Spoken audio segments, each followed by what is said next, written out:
think we're taking my car. Here you go. Thank you.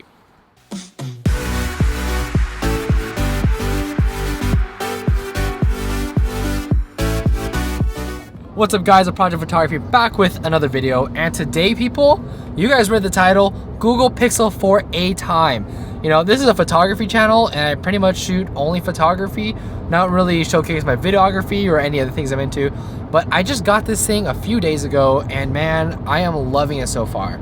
And I think a lot of questions people ask nowadays about phones is how does the camera look and things like that.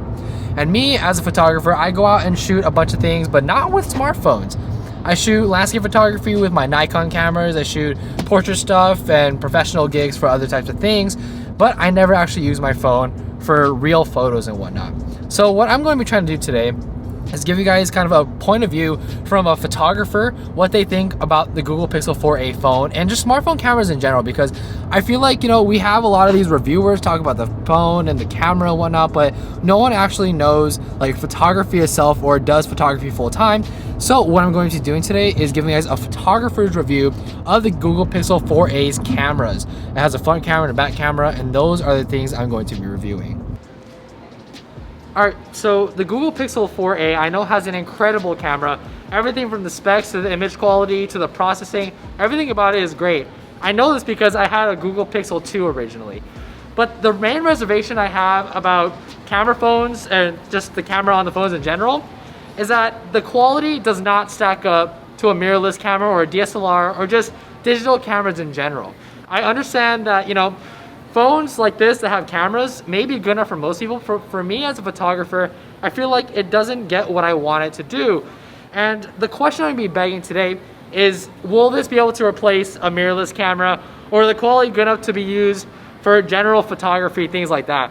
That's the main question we're answering today. So what I'm going to do is put you guys on my GoPro to get a first-person point of view of me taking photos with the Google Pixel 4a. I'm going to show you guys the quality, how I take them, have sort of a narration over it. So let's go ahead and shoot and test this camera out.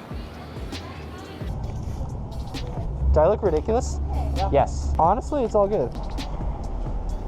You let me know where you want to go. I want to actually shoot this. I like the lighting. What's up guys, we're now behind the scenes behind the camera. And before I get into anything, the first thing I want to say is that when you see me edit photos like this one right here, that means that I really like the photo and I thought it was good enough to go ahead and edit, just like this next photo that I'm taking right now. So one of the big questions that I think people are going to have is like, you know, why are you doing a behind the scenes? Why are you showing us the experience of actually using the phone? Dude, that's so clean. Bro, look at that. That's crazy. And the main thing I want to tell you guys is that the reason why I'm doing this is because I want to show you the image quality of what it is that you're getting when you buy a Google Pixel 4a. What is the image quality like, you know? And I can sit here and tell you guys, you know, the image quality is great, all this and that, but it doesn't matter because, you know, you guys have to be able to see the images for yourself and determine if they're good for your liking and things like that. And I think that's the big reason why I want to make this video is because, you know, with things like photography, you have to be able to see the images you're going to be getting. So before purchasing the phone or purchasing things like cameras and whatnot. And, you know, I think this camera does deliver incredible photos. Like this one's definitely my favorite of the day, it's no question about it. But you know, you have to be able to see these things for yourself and determine for yourself whether you like the images that you get from it or not. And I think that's so crucial to this video and kind of the main thesis is why I'm making this video. I want you guys to decide whether you like the photos for yourself. You can walk in there too. I actually really like the experience of using this like as a camera. And that's another thing I kind of want to touch bases on that I say in this video, is that I like the experience of the camera. You know, when you think about the experience of it, you know, think about the experience of driving your car, think about the experience of using your phone. Those are probably things that lead you to keep using the things that you use, and photography is no different. So when I'm picking out cameras or deciding what I want to get next, you know, the experience of using the actual product is very crucial for deciding that. You know, you feel inspiration for using certain cameras and things. One quick mention I want to say is I'm using the panorama mode here. But going back to the whole experience aspect, you know, like you don't want to be using cameras that are uninspiring or don't make you feel a certain way. You want to be using cameras that you love to use, just like you want to be using a phone that you enjoy to use, or you want to be using a car that you enjoy to use. Cameras are no different and gives you inspiration to actually go out and shoot things.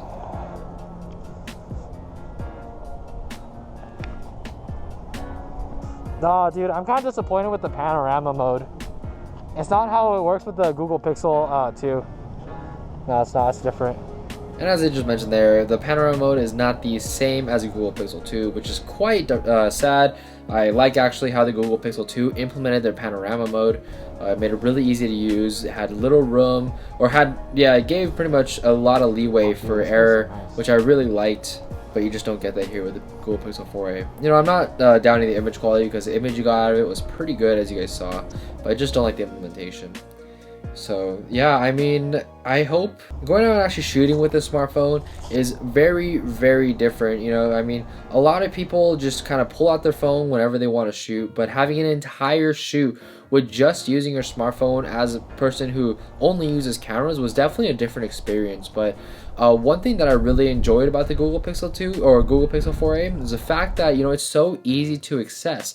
It's super easy, and all you have to do is pull out of your pocket, double tap the power button 2 times, and you're right in the camera system, and it works really well. Dude, wait, dude, look how insane this portrait mode is actually.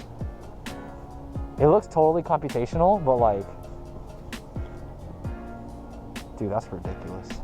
One of the only times I actually use my phone camera for YouTube and things like that is with video. So sometimes when in a quick pinch where I need some video, I'll just pull out my phone rather than pulling out my whole camera setup and just filming with that. So right now, you are seeing the quality of the Google Pixel 4a front camera. This is what it looks like, this is what it sounds like. I know it's not the best quality compared to my Nikon setup, but this is what it sounds and looks like. But currently, got you guys on my GoPro. You guys get a first person point of view, and that's where I'm gonna be shooting all my photos on today, just with my Google Pixel. And so far the photos are coming out really nice. I really like them. So we're just gonna keep on shooting. This guy's using an actual camera, which must be nice. But it's definitely a challenge. I'm actually enjoying it. It's pretty fun. As being a photographer, as I said before, I don't use my phone a lot for photography. But my Pixel 2 was a camera that I actually use quite a bit every so often. I came out with some great images, you know, and I really like that experience, and this carries over a lot of the same attributes. I think the Google Pixel 2 is 3 years removed. It came out in 2017, I believe, and this came out in 2020. So the 3-year difference shows that there are some improvements to the camera system, including night mode, and just the overall image that I got out of the 4A looks really good, as well as a computational portrait photography. The portrait mode, it actually works much better than the Google Pixel 2. But it's just incredible to see how far cameras have come in such a short amount of time. Relatively speaking, you know, when you think about how far camera systems had to come in its lifetime, it's been hundreds upon hundreds of years that we've had cameras. And, you know, having this little camera in your pocket at all times, accessible whenever you want, is incredible. And just the quality you get out of it is so much better than what it was before. And it's just amazing to see how far technology has come.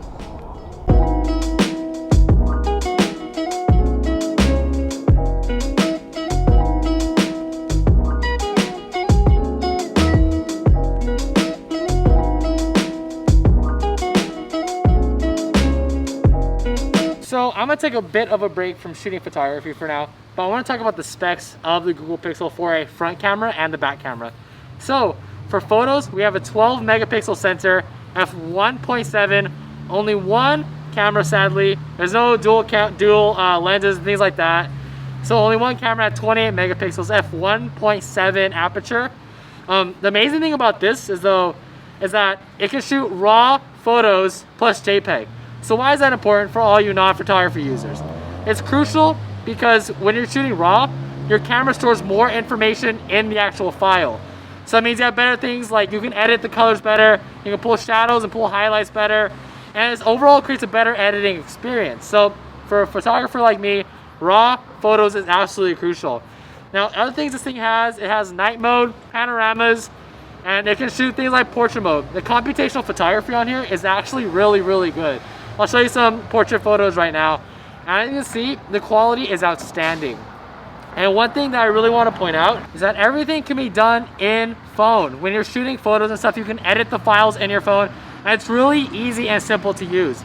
That's one thing I really like about the Google Pixel 4a, and Google does an amazing job at this. So just moving on to things like video specs, this thing can shoot 4K 30, and it can shoot 1080p at 120 frames per second. And for me, that's what my Nikon cameras do, so that's all I need. Now moving on to the front-facing camera, we got 8 megapixels at an f2 aperture, And the the best they can shoot for video quality is 1080p at 30 frames per second. So I mean, ideally you would want two, like, multiple lenses, because then you want to get the nice optical zoom rather than digital. But other than that, this thing performs well, and for a camera phone, it does what it needed to do. So one other base I want to touch on is how different the shooting experience with a smartphone is. Way different than using something like a mirrorless camera or a DSLR. You know, one thing that I think stands out to me is obviously there's no EVF, there's no dials, you can't control shutter speed, aperture, ISO, that sort of thing on the Pixel 4a. And we're on something like a SLR, you're able to control all those things. You know, you don't have tactile buttons, things like that. I think it make a big difference in the experience of shooting with something like a smartphone. But if most people just want, you know, something to just shoot around with, and you know, that's all they have is just their smartphone, you can definitely pull it off. You know, it's not about the actual product you're using, it's not about the camera you're using, it's about being able to actually know photography, and that's a big deal. The difference between me shooting with a smartphone and a camera is simply just the feeling of the interface, but I can still come out with incredible images, as you guys see in this video. I think the images I got were really good, and I'm really proud of them. And it just proves that you don't need this expensive camera system to be able to create great photos. But with that being said, you're not going to get the same results as DSLRs or mirrorless, because there's so many more things you can do, including things like astrophotography, bracketing. Oh yeah, that's good. Try to get closer to the wall. Actually, and then I'll shoot the other way probably. And just other sorts of things like that. You can't change out lenses. You know, these are big things that make photography able to function, and you just don't get that with smartphones. But most people that be shooting with smartphones don't really care about that sort of thing. So I guess it doesn't really matter, but I'm coming at it from a photographer's review, so these are things I kind of look out for. And right here, this is City Hall. I'm be going into the night mode for my photography. Night mode in Google Pixel 4a essentially does what is called a long exposure, where the sensor is opened up, exposed for a longer duration of time, which lets more light into the actual sensor, and it creates much nicer images. They're much less grainy and they're much cleaner. And I'm shooting with it here, and I can say that actually works very, very well. Like this, it looks good. Edit that. So this is pretty much it for me narrating over the video itself. Let me know what you guys think of this sort of format. I really like doing this because I just like going out and shooting photos. And if I can do that in a video like this, then it just makes my life a lot more fun. By the way, here's the image quality, what the front facing camera looks like. Again, nothing too crazy, but just figured I showed you guys. So we are done shooting for today. That is all the photography I'm doing with the Google Pixel 4a, and man, what experience. I really liked it a lot, actually. Like it just worked. It just did what it's supposed to do. That's what I really liked about it. So I'm probably gonna be going reviewing the photos and whatnot, and editing some of them like on my phone when we go eat right now. So I'm gonna take you guys back to my place, and I'm gonna be talking about my conclusions about the camera on this phone. So now I am back home, and it's time to give my final verdict. And here's the thing, the question I asked at the beginning of the video was, can the Google Pixel 4a replace my mirrorless cameras that I use on a daily basis for photography and other sorts of endeavors when it comes to video and photos? And the quick answer to that question is sadly no. This will not replace my Nikon Z6 and my Nikon Z50 anytime in the near future. And here's why.